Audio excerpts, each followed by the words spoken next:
সম্মানিত দর্শক, আসসালামু আলাইকুম। মধ্যপ্রাচ্যের দেশ ইরানের অবস্থা এখন উত্তাল। দেশের অভ্যন্তরীণ নানা সমস্যা থেকে পরিত্রাণ পাওয়ার দাবিতে সে দেশের মানুষ দীর্ঘদিন ধরে ক্ষোভ বিক্ষোভ করে আসছেন। অপরদিকে সেই বিক্ষোভ দমনের জন্য বল প্রয়োগ করছে ইরানের সশস্ত্র বাহিনী। বিদেশি সংবাদ মাধ্যমগুলো যা জানিয়েছে তাতে ইতিমধ্যে কয়েক হাজার মানুষ প্রাণ হারিয়েছেন। ইরানের সরকারের পক্ষ থেকে বলা হয়েছে, যারা রাজপথে থেকে বিক্ষোভ করছেন, দেশের সম্পদ নষ্ট করছেন, তারা যদি নিবৃত্ত না হন তাহলে তারা আরও কঠোর হস্তে বিক্ষোভকারীদের দমন করতে বাধ্য হবেন। স্বাভাবিকভাবেই বোঝা যাচ্ছে, যত দিন যাচ্ছে ইরানের পরিস্থিতি হয়ে উঠছে আরও ভয়াবহ। ইরানের বিভিন্ন হাসপাতালে কর্মরত চিকিৎসকরা যে তথ্য জানিয়েছেন সেটিও অত্যন্ত ভয়াবহ। তারা বিদেশি সংবাদ মাধ্যমগুলোকে জানিয়েছেন, প্রতিদিন এত সংখ্যক হতাহতদের হাসপাতালে নিয়ে আসা হচ্ছে যে কোনোভাবেই তারা সেই পরিস্থিতি সামাল দিতে পারছেন না। ঠিক এমন অবস্থায় ইরান সরকার যদি বল প্রয়োগের মাত্রা আরও বাড়িয়ে দেয়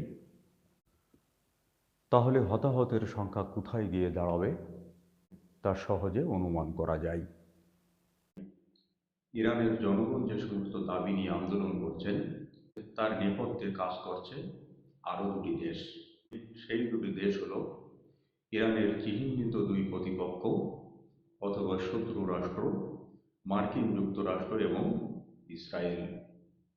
ইরানের জনগণ রাজপথে যে লড়াই সংগ্রাম চালিয়ে যাচ্ছেন তার সাথে সামিল হয়েছেন ইরানে বর্তমানে যে শাসক গোষ্ঠী ক্ষমতাসীন তাদের প্রতিপক্ষরাও, এবং এই অংশকে পুরোপুরি ইন্ধন দিচ্ছে, আন্দোলনের রসদ যোগাচ্ছে মার্কিন যুক্তরাষ্ট্র এবং ইসরায়েল।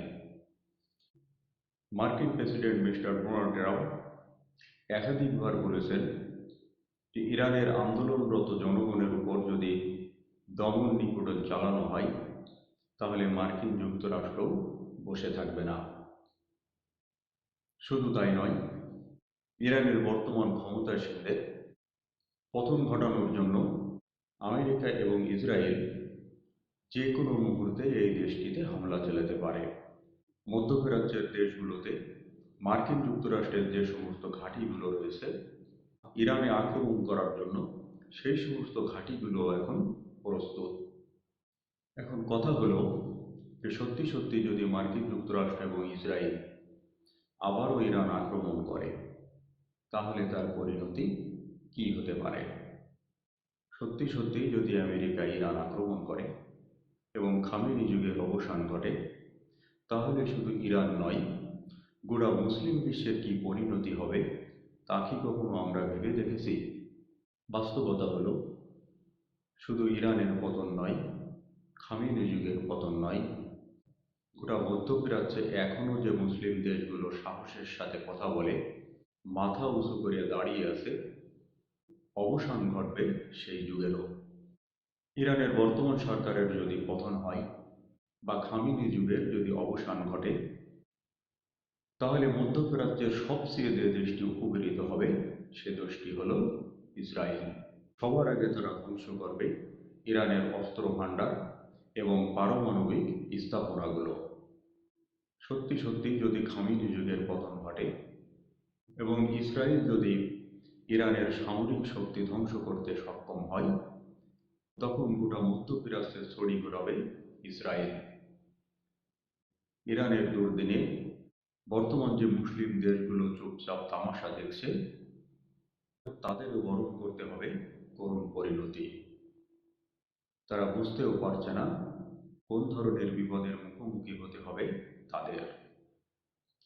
বিশ্লেষকদের মতে খামেনি যুগের পতন হলে ইরানের শাসন ক্ষমতায় যারা বসবেন নিঃসন্দেহে তারা হবেন একটি পুতুল সরকার, এবং সেই সরকারে কারা বসবে, ইরানের শাসনভার কারা গ্রহণ করবে একথা বলার অপেক্ষা রাখে না যে সেটি নির্ধারণ করবে মার্কিন যুক্তরাষ্ট্র এবং ইসরায়েল, এবং সেই সরকার হবে যে তাদের পুতুল সরকার, সে কথাটি বলা যায় নির্দ্বিধায়। ইরানের পররাষ্ট্রনীতি এবং সামরিক নীতি কী হবে সেটিও নির্ধারণ করবে মার্কিন যুক্তরাষ্ট্র এবং ইসরায়েল। দশকের পর দশক অক্লান্ত চেষ্টা করে আমেরিকা এবং ইসরায়েলের হুমকি ধামকিকে উপেক্ষা করে মধ্যপ্রাচ্যের যে দেশটি মাথা উঁচু করে দাঁড়িয়েছিল, সেই দেশটির শাসনভার চলে যাবে তাদেরই শত্রুদের হাতে। শুধু তাই নয়, যে ইসলামিক ধারার রাষ্ট্র ব্যবস্থা গড়ে উঠেছিল ইরানে, তারও ঘটবে অবসান। তার পরিবর্তে সেখানে প্রতিষ্ঠিত হবে ভিন্ন সমাজ ব্যবস্থা। নেপথ্যের শাসকরা ইরানে যে সামাজিক এবং সাংস্কৃতিক ভিত্তি প্রতিষ্ঠা করবে, সেটি কোনোভাবে যাবে না ইরানি সমাজ ব্যবস্থার সাথে। বলা যায়, খামেনি যুগের অবসানের পর বর্তমান ইরানে বিরাজমান সামাজিক এবং সাংস্কৃতিক ভিত্তিরও অবসান ঘটবে, এবং তা থেকে সমাজে সৃষ্টি হবে ভয়াবহ ধরনের বিশৃঙ্খলা। সেই বিশৃঙ্খলা ছড়িয়ে পড়বে সমাজের রন্ধ্রে রন্ধ্রে। আজ যে সমস্ত সমস্যাকে সামনে রেখে ইরানিরা ক্ষোভ বিক্ষোভ করছেন, ইসরায়েল এবং মার্কিনদের ইন্ধনে তারা যে ধ্বংসযজ্ঞ চালাচ্ছেন, বাস্তবে তারা কি করছেন, কাদের ক্ষতি করছেন, তখনই তারা বুঝতে পারবেন তারা দেশ ও জাতির জন্য কত ভয়ঙ্কর পরিণতি ডেকে এনেছেন।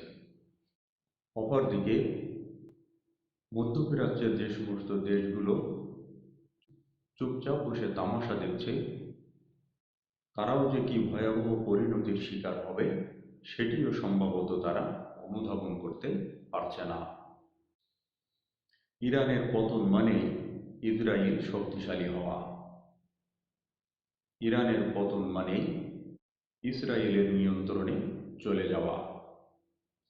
আজ যে ইসরায়েল ইরানের ভয়ে সন্ত্রস্ত থাকে, সত্যি সত্যি যদি ইরানের পতন ঘটে, খামেনি যুগের অবসান ঘটে, তাহলে সেই ইসরায়েল আজ হোক কাল হোক গোটা মধ্যপ্রাচ্যে ছড়ি ঘোরাবে, এবং সেই ছড়ি থেকে রক্ষা পাবে না অন্যান্য মুসলিম দেশগুলো। তখন তারা বুঝতে পারবে ইরানকে রক্ষা না করে কত বড় ভুল তারা করেছে। মার্কিন যুক্তরাষ্ট্র এবং ইসরায়েল তাদের যা বলবে, তখন তাদের সেটিই শুনতে হবে। নিজস্ব নীতি নয়, মধ্যপ্রাচ্যের দেশগুলোকে চলতে হবে ইসরায়েলের নীতিতেই। অন্যদিকে ইরানের অবস্থা হবে সিরিয়া, লিবিয়া এবং ইরাকের মতো। সম্মানিত দর্শক, দেখা যাক ইরানি জনগণের ভাগ্যে কোন পরিণতি নেমে আসে।